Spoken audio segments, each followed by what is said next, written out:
President began this campaign with the same attitude with which he has approached so many of the serious problems of the past 3 years.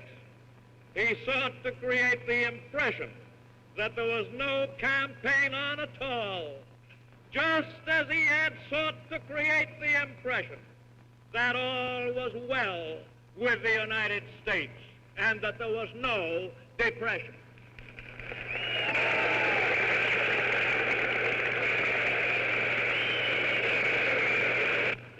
The present leadership in Washington stands convicted, not because it did not have the means to plan, but fundamentally because it did not have the will to do.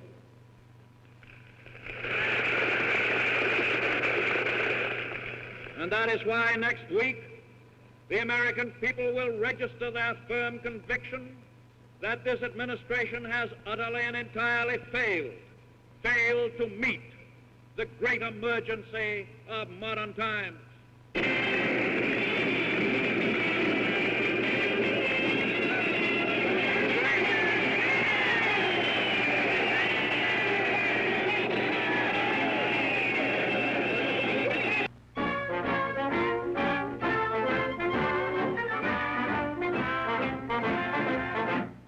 You have heard in this very city the President's exhortation that to abandon or to change one letter or one word of his policies would mean the destruction of this great republic. I have, I believe, avoided the delusion that this is a campaign of persons or of personalities. To indulge in such a fantastic idea of my own individual importance would be to betray the common hope and the common cause that has brought us all together this year.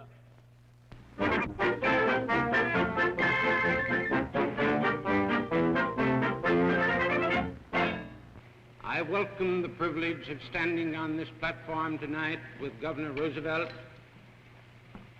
and saying what will not be news to him or to the President of the United States.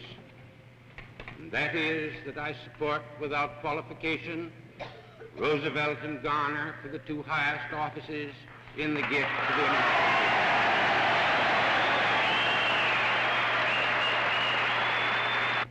I hope America, chastened by disaster, suffering as she is, will rise to that liberal leadership which will replace suspicion with confidence and which never is afraid.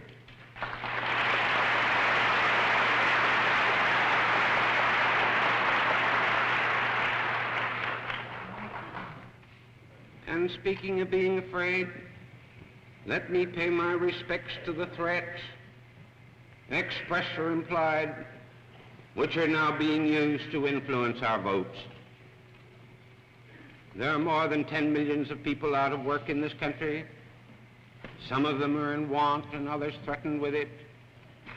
Many have lost their homes on mortgage foreclosure. Others are threatened. Many have lost their farms. Others are threatened. And so we have millions of people sensitive not only to the conditions of today, but apprehensive of tomorrow. It is no time to make threats. And so I hope that in this election we shall get a true reflex by votes, uninfluenced by fear or favor, of the intelligence and of the intuitions of the great masses of our people. Broadly, I trust the intuitions of the many more than the assumed superintelligence of the few.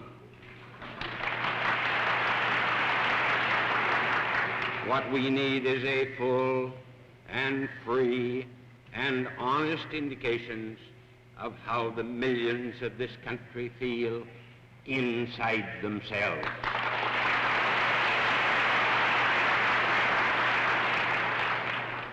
Mr. Chairman, what I am concerned about in this fast-moving world, in a time of great crisis, both at home and abroad, is not so much, I'm not so much concerned about a program as a spirit of approach.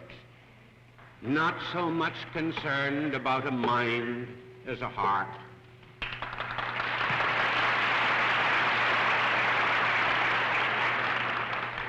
A program lives today and dies tomorrow.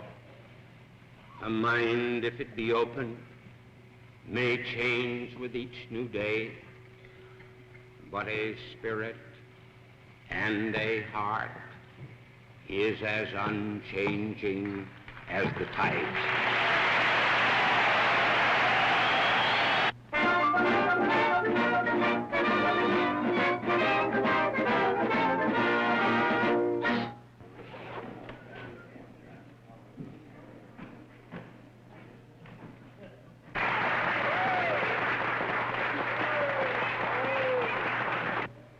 I think we all ought to go out to Hollywood from Hyde Park. We'd be good, you know. They got us all trained.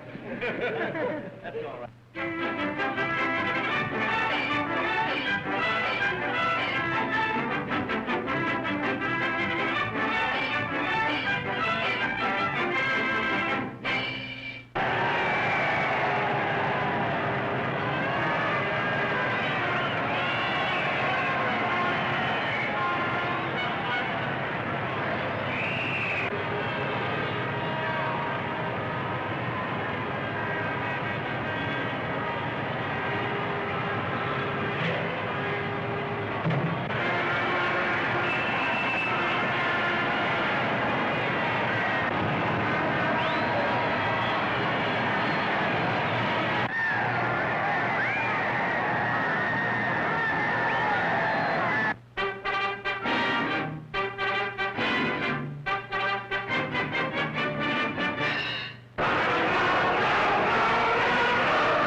Friends, like a real landslide this time. But we have not yet had the returns from the West Coast, and for that reason I'm making no official or public statement as yet.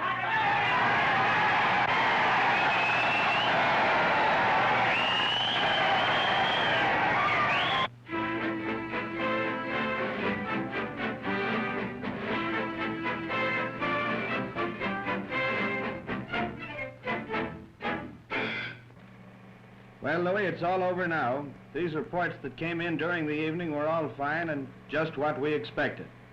It was only right that we wait until we heard from President Hoover, and we have a wire from him now which the governor should see immediately, indicating that he concedes the election and congratulates the governor.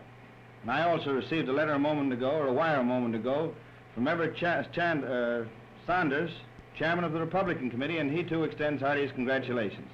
Now it's all over, and congratulations to you. Well, of course, Jim, when Saunders gives up, it's all over. But there's only one thing that worries me a little. How on earth did you manage to lose those 5 states? Well, that's something I'm anxious to know myself. Bad teamwork, Jim, bad teamwork.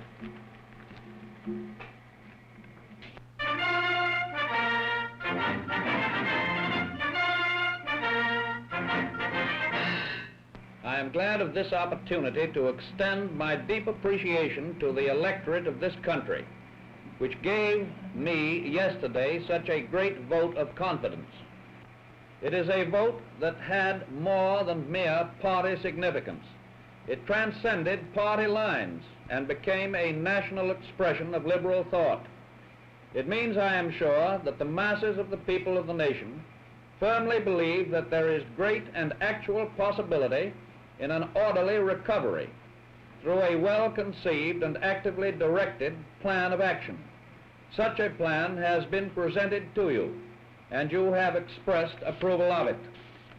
This, my friends, is most reassuring to me. It shows that there is in this country unbounded confidence in the future of sound agriculture and of honorable industry. this clear mandate shall not be forgotten. And I pledge you this, and I invite your help in the happy task of restoration.